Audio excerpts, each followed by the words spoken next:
नमस्कार, आप देख रहे हैं 4 टीवी और आपके साथ मैं हूं प्रियंका सिंह। हमारे इस खास बुलेटिन मध्य प्रदेश छत्तीसगढ़ में आप सभी का एक बार फिर से बेहद स्वागत है। बुलेटिन का आगाज करेंगे अहम खबरों के साथ।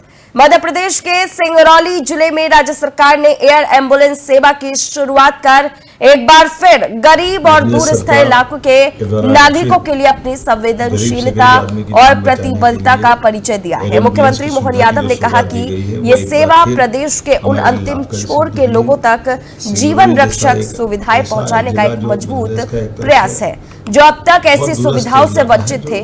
उत्तर प्रदेश की सीमा से सटे इस दूरस्थ जिले में एयर एम्बुलेंस की शुरुआत से न केवल गंभीर मरीजों को त्वरित इलाज के लिए बड़े शहरों तक ले जाने का संभव प्रयास होगा, बल्कि ये सेवा समय पर जीवन बचाने में भी अहम भूमिका निभाएगी। कई सारे लोगों की हमने इस तरह से जान भी बचाई और मदद भी की है। आज फिर सिंगरौली में PM Shri air ambulance Madhya Pradesh सरकार के द्वारा घोषित गरीब से गरीब आदमी की जान बचाने के लिए एयर एम्बुलेंस की सुविधा की जो सौगात दी गई है वो एक बार फिर हमारे लिए लाभकारी सिद्ध हुई है। सिंगरौली जैसा एक ऐसा जिला जो मध्य प्रदेश का एक तरह से बहुत दूरस्थ इलाका है जो उत्तर प्रदेश की बॉर्डर से लगा हुआ है। ऐसे में जो हमारी घोषणा है कि कहीं पर भी कोई भी मरीज अगर गंभीर स्थिति में और उसको कोई बड़े स्थान पर ले जाना है, उसके पास आयुष्मान कार्ड अगर है तो एयर एम्बुलेंस की सुविधा उसको मिलती भी है। कई सारे लोगों की हमने इस तरह से जान भी बचाई और मदद भी की है।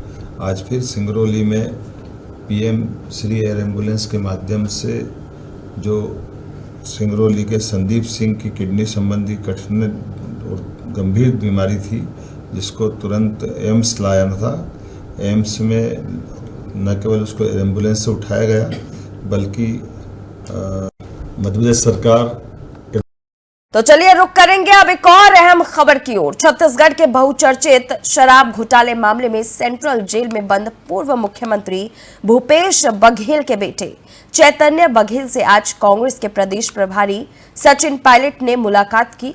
इस दौरान उनके साथ नेता प्रतिपक्ष चरणदास महंत और कांग्रेस के कई वरिष्ठ नेता भी मौजूद रहे। मुलाकात के बाद मीडिया से बातचीत में सचिन पायलट ने केंद्र सरकार पर तीखा हमला बोला। उन्होंने आरोप लगाया कि बीजेपी सरकार विपक्षी नेताओं को निशाना बना रही है। उन्होंने कहा, बीजेपी सरकार ने ठान लिया है कि कांग्रेस के नेतृत्व को खत्म करना है। भ्रष्टाचार के नाम पर चरित्र हनन कर वैचारिक विरोध करने वालों पर हमला किया जा रहा है। सचिन पायलट ने कहा है कि उन्होंने चैतन्य बघेल और कवासी लखमा दोनों से मुलाकात की है। उन्होंने आरोप लगाया कि इन नेताओं को इसलिए टारगेट किया जा रहा है क्योंकि वे उन ताकतों के खिलाफ आवाज उठा रहे हैं जो देश की संपत्ति, जंगल, जमीन और संसाधनों को चुनिंदा लोगों को सौंपना चाहते हैं।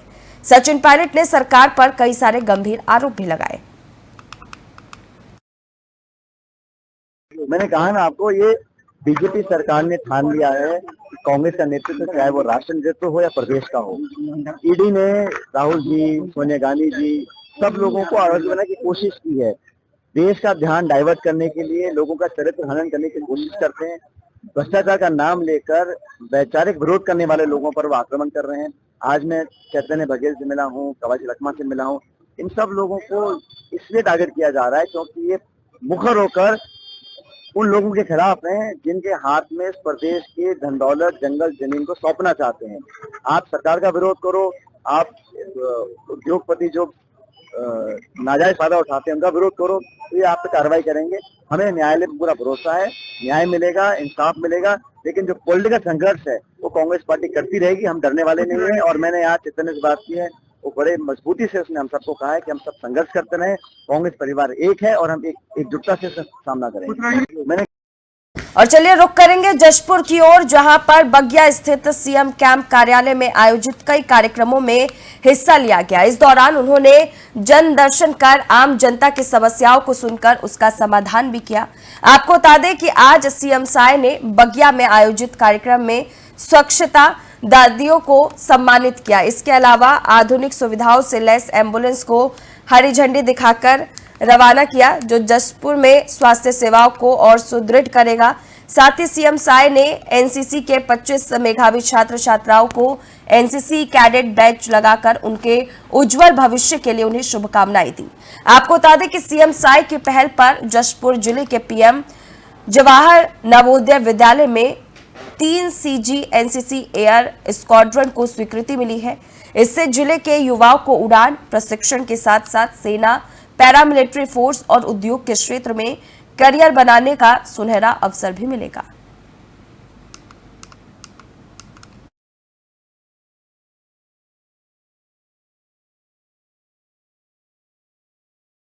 वहीं छत्तीसगढ़ में जांजगीर चांपा और बालोदा बाजार को जोड़ने वाली मुख्य सड़क की हालत अब बेहद खराब हो चुकी है। इस सड़क पर सफर करना लोगों के लिए जान जोखिम में डालने जैसा बन गया है। जगह जगह गड्ढे इतने गहरे हो चुके हैं कि अब वे छोटे तालाब का रूप ले चुके हैं। सड़क की खस्ता हालत से वाहन चालकों को भारी परेशानी का सामना करना पड़ रहा है। सबसे गंभीर स्थिति सबरी सेतु की है, जो अब पूरी तरह से क्षतिग्रस्त हो चुकी है। इस पुल से गुजरना अब बेहद खतरनाक हो गया है। स्थानीय लोगों ने कई बार प्रशासन से शिकायत की, लेकिन अब तक कोई ठोस कार्रवाई नहीं हुई है। आए दिन हादसे हो रहे हैं, जिससे लोगों में रोष भी बढ़ता जा रहा है। ये सड़क न सिर्फ 2 जिलों को जोड़ती है, बल्कि व्यापार और आवागमन के लिए भी बेहद जरूरी मानी जाती है।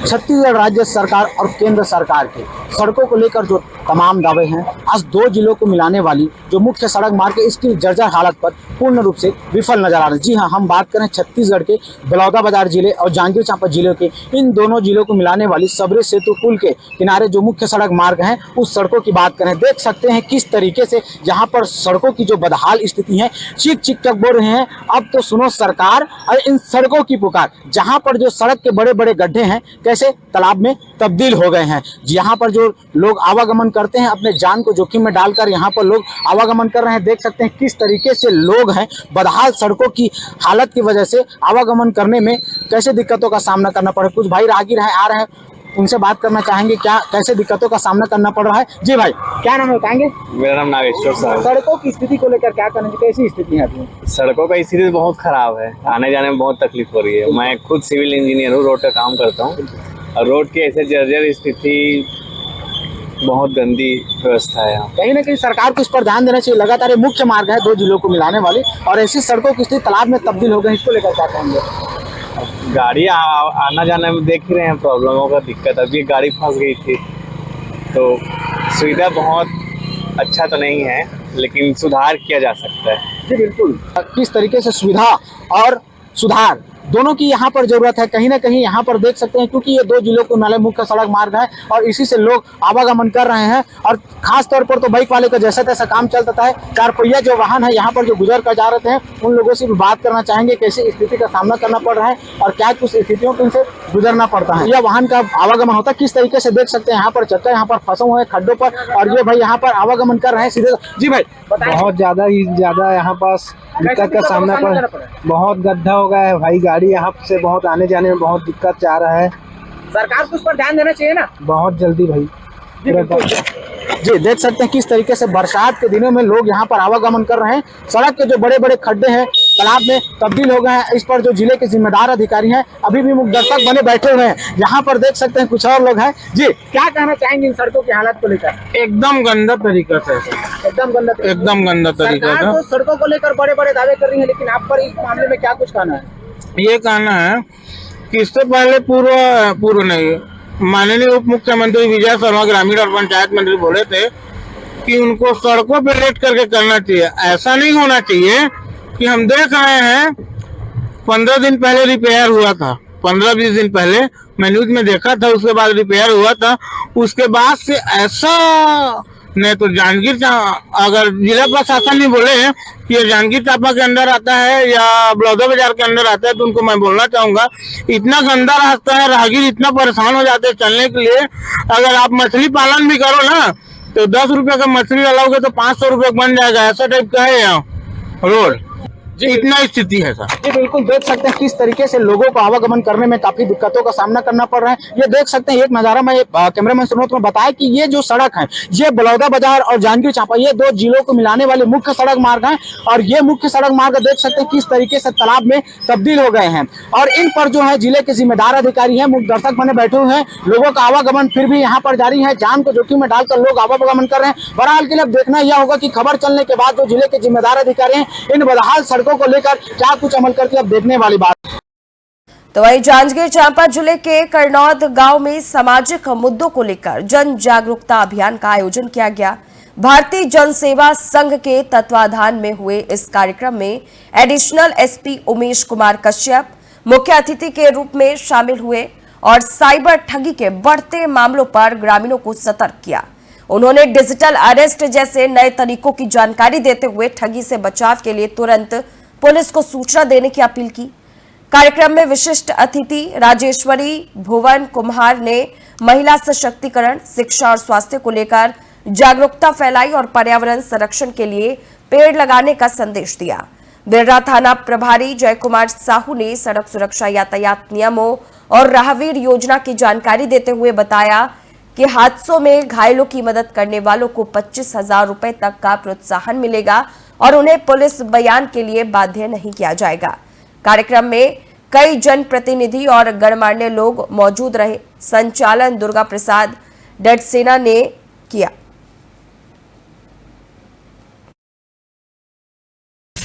आज जो है ग्राम करनौद में एक जन जागरूकता अभियान रखा गया था। ये भारतीय जन सेवा संघ छत्तीसगढ़ के द्वारा ये आयोजन किया गया था। इसमें समाज की सभी पहलुओं को लेकर था, जिसमें साइबर फ्रॉड की, सड़क दुर्घटना की, स्वास्थ्य, चिकित्सा, सभी को लेकर एक जागरूकता कार्यक्रम था। इसमें सभी विभागों के द्वारा भी इसमें सहभागिता की गई थी और हमारे गुरुदेव जो हैं रणधीर पांडे जी भी उपस्थित हुए थे और इसमें जो है लोगों को जागरूक किया गया, खास करके साइबर फ्रॉड को लेकर के, यातायात सुरक्षा को लेकर के, सड़कों पे जो दुर्घटनाएं होती हैं उनको, घायलों को राहत पहुंचाने को लेकर और बच्चों के भविष्य को लेकर और साथ ही पर्यावरण जागरूकता का एक संदेश देने के लिए वृक्षारोपण।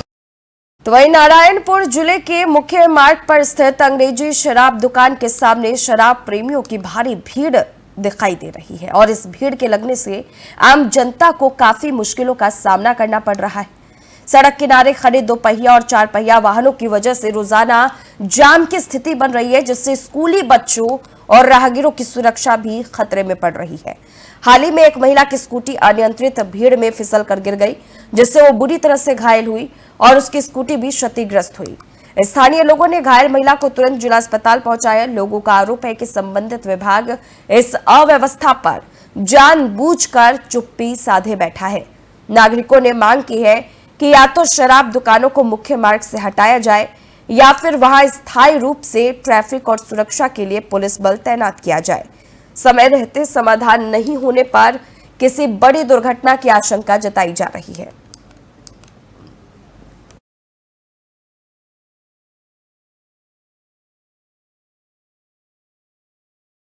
पथलगांव वन परिक्षेत्र में हाथियों का आतंक लगातार जारी है। आज तड़के सुबह दल से बिछड़कर एक जंगली मादा हाथी और उसका शावक आज स्कूल परिसर में आ धमके।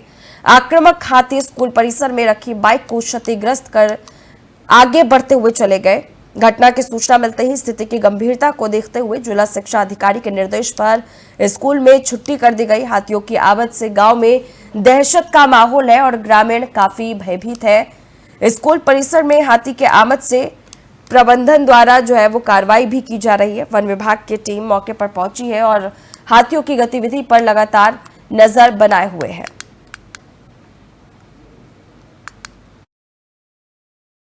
रोल हमारे गांव लुड़ेग में एक मादा हाथी अपने बच्चे के साथ आ गई है। स्कूल के जस्ट बगल में है और पूरा हम लोग डरे हुए हैं। दहशत में हमारे गांव के ही एक बच्चे का, लड़के का बाइक को भी हाथी ने तोड़ दिया है। हाथी बहुत गुस्से में नजर आ रहे हैं और हम लोग बहुत डरे हुए हैं।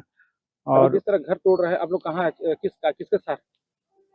अभी तो छत के ऊपर जो पक्के के घर हैं उनके छत पे हमारे लोग खड़े हुए हैं, परंतु उम्मीद कम लग रहा है। हाथी का यहाँ से कोई मूवमेंट दिख नहीं रहा है, हाथी कहीं जाने को जी, आज सुबह करीब 5 बजे के करीब लैलूंगा परिक्षेत्र से पत्थलगांव परिक्षेत्र के लुड़े के परिसर में 2 हाथी आए हुए हैं और यहाँ पे सुबह करीब 5 बजे पहुँचा है और यहाँ पे पहुँचने के पहले ही हमने गश्ती पे लगा रखा था अपनी टीम को और जैसे ही हाथी की सूचना मिली तो हमने पूरे स्टाफ को और पुलिस बल को भी यहाँ तैनात कर दिया गया है और हाथी से सुरक्षित रहने के लिए आसपास जो भीड़ लगा के लिए छत्तीसगढ़ के हमारे ब्यूरो हेड पप्पू यादव जी हमारे साथ जुड़ चुके हैं। पप्पू जी, हाथी और शावक अचानक स्कूल परिसर में घुस आए, उसके बाद प्रशासन की तरफ से क्या कार्रवाई रही, वन विभाग ने क्या कुछ कार्रवाई की, एक बार बताएं। जी बिल्कुल प्रियंका जी, आपको बता दें कि पूरा मामला जसपुर जिले का है, जहां पत्थलगांव वन परिक्षेत्र में जंगली हाथी का आतंक देखने को मिला। जहां तड़ाके की सुबह एक मातक जंगली हाथी अपने शावक के साथ गांव में घुस आया और सीधे स्कूल परिसर में जा घुसा।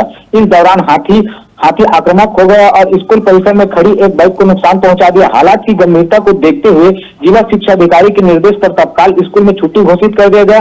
हाथी के स्कूल परिसर में पहुंचने से बच्चों में अफरा तफरी मच गई।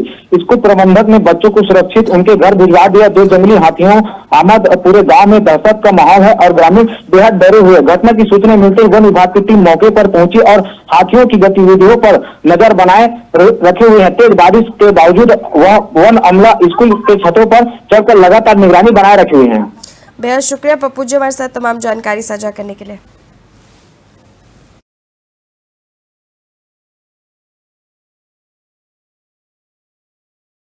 चलिए अब रुक करेंगे रामानुजगंज से, जहां पर एक दुखद खबर सामने आ रही है। जिले में लगातार हो रही बारिश ने लोगों की जिंदगी पर कहर बनकर के टूटती हुई नजर आई। शनिवार सुबह वार्ड नंबर 13 में भारी बारिश के चलते एक कच्चा मकान भरभरा कर गिर गया। इस हादसे में मलबे के नीचे दबकर एक 6 वर्षीय बच्ची की दर्दनाक मौत हो गई। बताया जा रहा है कि मकान पहले से ही जर्जर हालत में था और लगातार बारिश ने इसकी नींव को कमजोर कर दिया। स्थानीय लोगों ने राहत बचाव कार्य में तेजी दिखाई और मलबा हटाने की कोशिश की, लेकिन तब तक बहुत देर हो चुकी थी। सूचना मिलते ही प्रशासन की टीम मौके पर पहुंची और स्थिति का जायजा लिया। इलाके में बारिश का सिलसिला अभी भी जारी है, जिससे लोगों में डर का माहौल है। प्रशासन ने आसपास के जर्जर मकानों को खाली कराने के निर्देश दिए हैं। फिलहाल मृत बच्ची के परिवार को सहायता देने की प्रक्रिया भी शुरू कर दी गई है। और आगे जानकारी के लिए छत्तीसगढ़ से हमारे ब्यूरो हेड पप्पू यादव जी हमारे साथ जुड़ चुके हैं। पप्पू जी, क्या कुछ पूरा मामला है और इस मामले को लेकर के क्या कार्रवाई की गई है?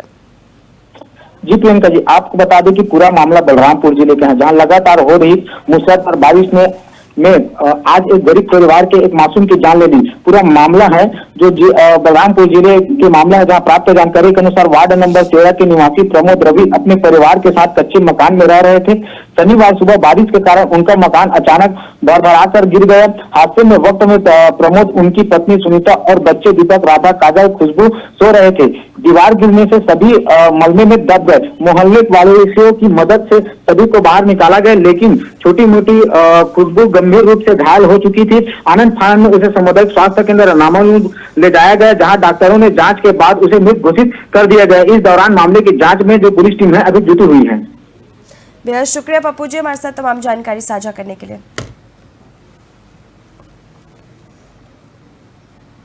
और अब खबर छत्तीसगढ़ से, जहां पर भारी बारिश के चलते मनेन्द्रगढ़ नगर के वार्ड नंबर 15 में जलभराव की गंभीर स्थिति देखने को मिली। बताया जा रहा है कि लगातार हो रही बारिश के कारण क्षेत्र के कई घरों में पानी घुस गया है, जिससे लोगों को भारी परेशानियों का सामना करना पड़ रहा है। स्थानीय लोगों का आरोप है कि रेलवे ट्रैक के पास बने नाले को बंद कर दिया गया है, जिसके चलते बारिश के समय जल का निकास अवरुद्ध हो जाता है और पानी रिहायशी इलाकों में घुस जाता है। लोगों ने बताया कि पहले ये नाला जल निकासी का मुख्य मार्ग था, लेकिन अब इसके बंद होने से स्थिति बदतर हो गई है।